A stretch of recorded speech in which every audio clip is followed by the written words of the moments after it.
Hey everybody, welcome back to Hindsight 2020. This is video number 7, and I titled this Defining Moments. First of all, I want to thank everyone who's been watching, and if you're tuning in for the first time, thank you for being here. So I have 4 defining moments in my life that I want to talk about. So the first one is the birth of my son, Jermaine. The second one is my mom's death.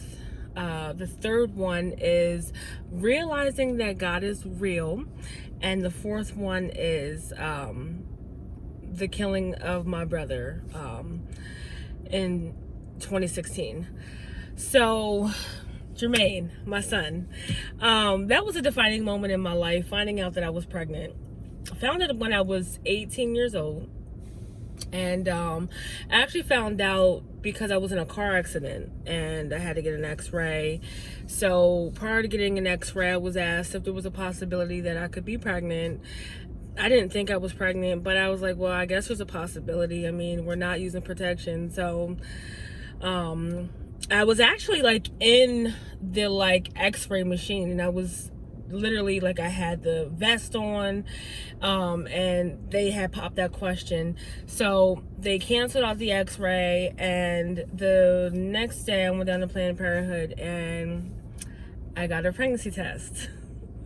I had no idea this thing was going to come back positive. I did not have any inkling that I was pregnant at all. So they called me back and she was like, "You're pregnant." And all I remember, I was screaming. My son's dad could hear me out in the waiting room. I was screaming. I was like, "You're lying, you're lying." I did not believe for 1 second that I was pregnant.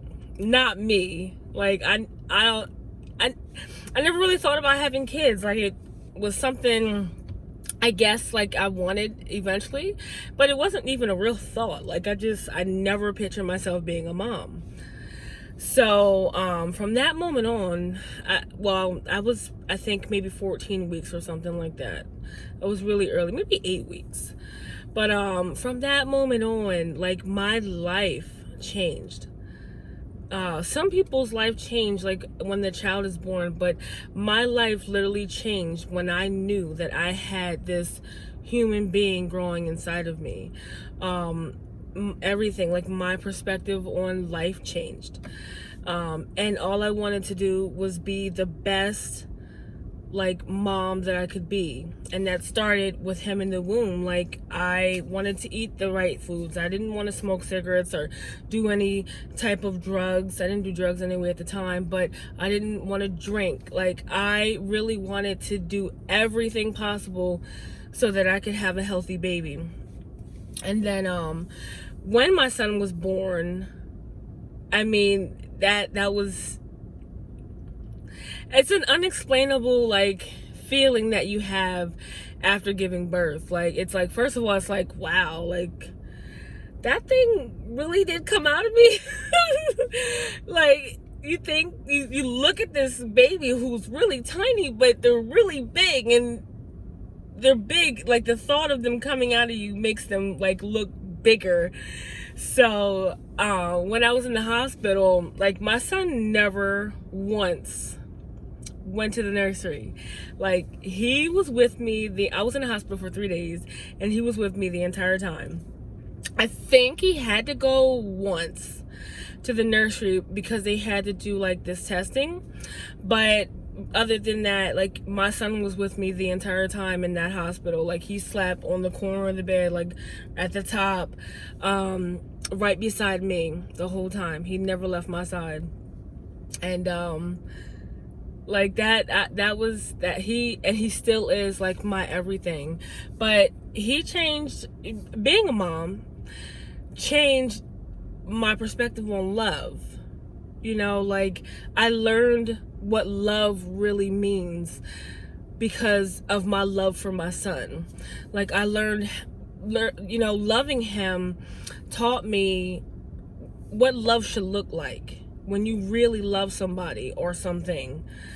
And that was the one perspective that the defining moment, being a mom, is love. I did not know love growing up. I did not know what that looked like. Like, I knew what it looked like just from the way that I was loved, I guess. But the way that I love my son, to me, was the way a person treats somebody that they truly do love. So he changed, like, being a mom changed my perspective on love. And I began to see what love is and what it looks like when you really love someone. And I didn't know that before becoming a mom. So that Jermaine was my first defining moment in my life. It changed, like, he changed the course of my life. Changed the course. The second defining moment is my mom's death. When my mom was dying, it was really sad. It was really sad to watch my mom die.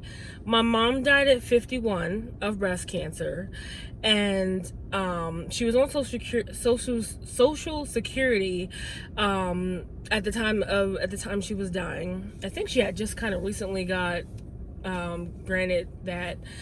But anyway, she was on Social Security, and I remember her taking her Social Security check every month, and even just money that she got throughout the month, and she would spend so much money on lottery tickets and trying to pay the lottery, because she had nothing to leave me and my brother. She didn't own anything. I think when she got her big check from Social Security, she bought a truck. She bought a Trailblazer that she just loved so much. It was like the only thing she ever owned in her life. That's what it seemed like, and that's what she treated. That's how she treated it. But she would play the lottery, scratch off tickets, and just the numbers. I'm not very familiar with the lottery that well, so I don't really know all the terms and the different games and all that. But I know that she was really big on that. Like, she, in her mind, like, she was trying to win big. She wanted to win big because she wanted to leave me and my brother. She wanted to leave us something. So, and that was really sad to watch, because, you know, she basically went our entire lives, me and my brother's entire life, you know, not taking life serious as far as a parent goes. Like, she didn't take parenting serious enough to where she prepared herself for that one day when she's not going to be here. And she didn't prepare herself so that she could leave us something when she's gone, you know, even to help pay for her funeral. So that was a defining moment for me. I knew that there's no way that I would ever want to die like that. I would never want to die with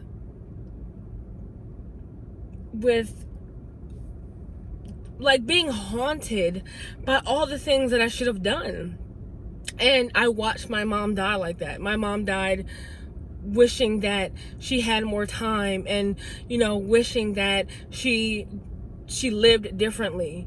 And she was dying of breast cancer, so she was at the end. And when she was at the end like that, where she really couldn't do anything at all, she was really feeling guilt and regret. And, you know, that, to me, that's not the way to die. You know, I want to die happy. I want to die knowing that I'm leaving this earth and I've done everything that I needed to do and that I wanted to do. And I want to die leaving my son something so that he can, you know, move on in life. I want to die being able to pay for my own funeral. Like, I don't want to leave that on my son to have to figure out a way to either cremate me or bury me, which is what my mom did to me. You know, there was no money to pay for a funeral. We had to raise the money. So I don't want to die like that. And I seen at that moment, like during her death, that that's not a life that I want. I don't want to go out like that. So that was a defining moment, and it really pushed me to try to get my life in order, you know, because you really just never know. You never know when you're going to die. You never know if you're going to get sick and become terminal like she did. So you just never know. So you have to prepare. And her death taught me that I've got to prepare the best that I can. I have to prepare. My third defining moment is when I found God. And I found God in 2015. And that was a defining moment for me as well. That was huge. Finding God. And I'm still building a relationship with God. But finding him and realizing that there really is a God out there is what really gives me the hope and the courage to keep moving forward. Because when I look back on my life, I can see that I didn't get myself through a lot of things that I've been through. Like, I can see that there was something else that was carrying me and got me through it. And for that reason, I know that I can trust in something in this world bigger than me. See, we're just humans. We can't always trust ourselves because we don't have that kind of power to foresee and to know what's out there. But having that hope and that faith in something else, it gives you the courage and the hope and the faith to keep pushing forward and to keep believing in something bigger than you. And that's what finding God did for me. It gave me that cushion, so to speak, that cushion to say that everything's going to be okay. And even if I do fall, I know that God's going to catch me. God's going to catch me. He's going to be there. So I trust myself to at least go out and try those things that are scary. And even if I fall or I fail, I know that I got a cushion and I know that I'll get back up because of God. Also, finding God was a defining moment for me as another reason, because God is my father, my heavenly father, and my earthly father was not there. I did not know the love of a dad, of a father. I never knew that protection of a father or that love. So God the Father truly has been a father in my life, a protector, a comforter, someone to love me. And I never knew that from my earthly father. And having that type of love over me was very powerful for me. And it taught me, different things about myself to help lift me up. Having God the Father love me the way that and protect me the way that he does, it started to show me my own worth. So finding God in 2015 was definitely a defining moment for me. I have that moment, that period of my life is something that I always go back to whenever I get upset or I stop believing. I go back to those moments in 2015 where I found God, and I remember who he is to me and what he has done for me already. So that was my third one. My fourth defining moment was in 2016 when my brother got killed. He got shot one time. It went through his back and up and out, I think up and out the front. And it went through one of his lungs and then out. But anyway, the bullet hit the main artery in the heart. His death was defining for me for a couple reasons. Number one, because his death taught me that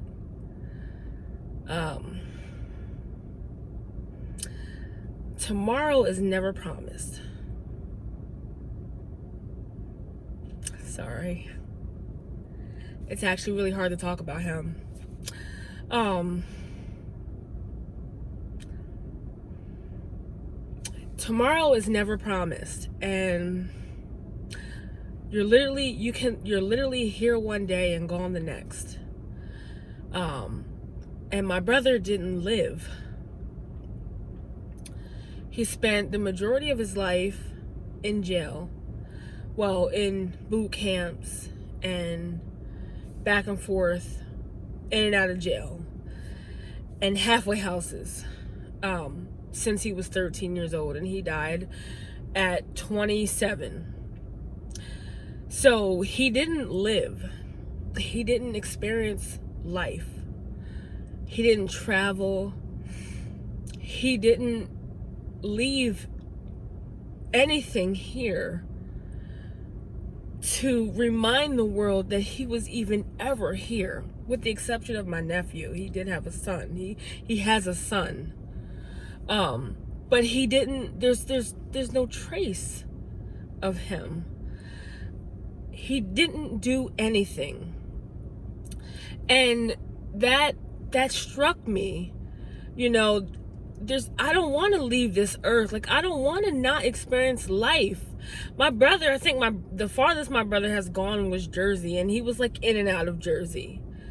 But he's never gone to other states and you know, beaches and not other countries. Like, he didn't travel. He didn't live. It was almost like he was born just to spend time in prison, in confinement, to give the state their time. And then he died, got killed. And that was really, that struck me so hard, because it's sad. It's so sad that he went out like that. And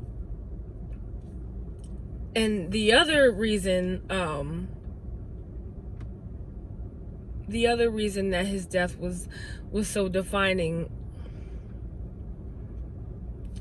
I just had a brain fart. Oh my goodness. Like, I just really had a brain fart just now.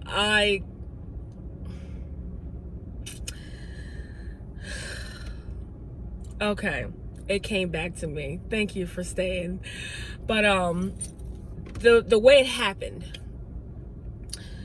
So the bullet, he got shot with one bullet, and it hit the main artery in his heart, and he died instantly. To me,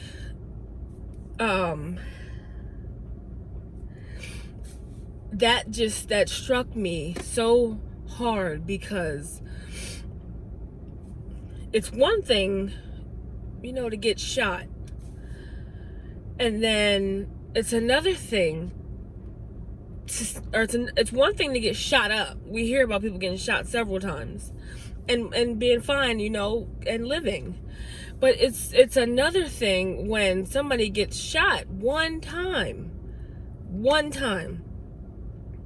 and the bullet hits something so severe in your body that's it for you. That's it. There's no going back. There's no recovery. And that did something to me. Almost like it was just meant to happen that way. Like, and I don't know, like, I think that scared me a little bit. Like, you know, he gets shot and he doesn't even get a chance to recover, to get, you know, to live, like, to get a second chance. It was just one shot, and that's it. Like, that was it for him. So his life, his killing was defining for me.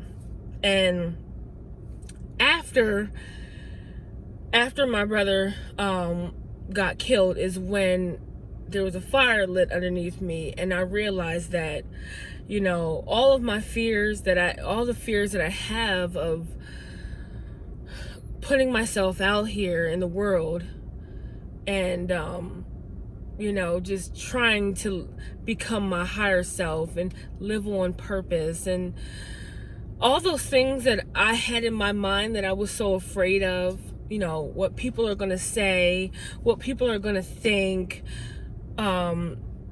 whatever people can say about my past, if they're going to bring it up. Like, I was afraid of so many things before he got killed. And then after he got killed, I realized that I don't really have time to sit and care about what everybody thinks. So he did. His death lit a fire under me, and I realized that I got to get started because anything can happen, and I may not have time to keep waiting. So I am who I am today because of a lot of things, a lot of defining moments. But those 4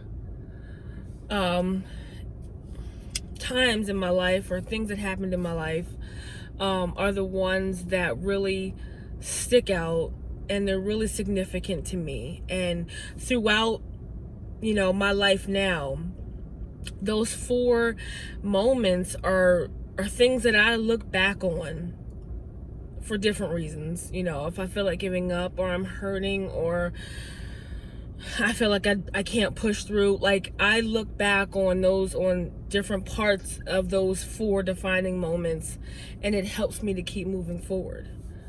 So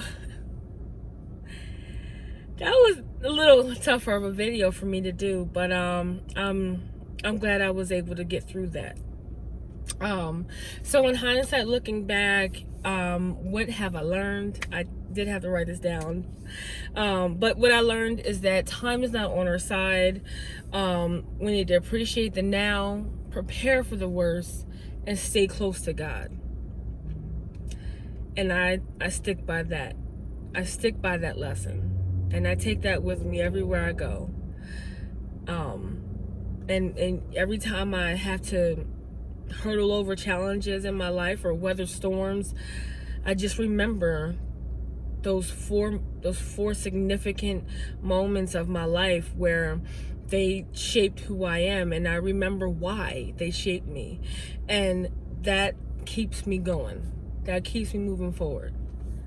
So I'm gonna ask you guys, what is a defining moment in your life? You know, do you have any defining moments in your life where it changed? It changed, you know, something happened and it changed your life, either in a good way or a bad way. Talk about it, drop a comment. And until next time, I love y'all. And as always, thank you for watching.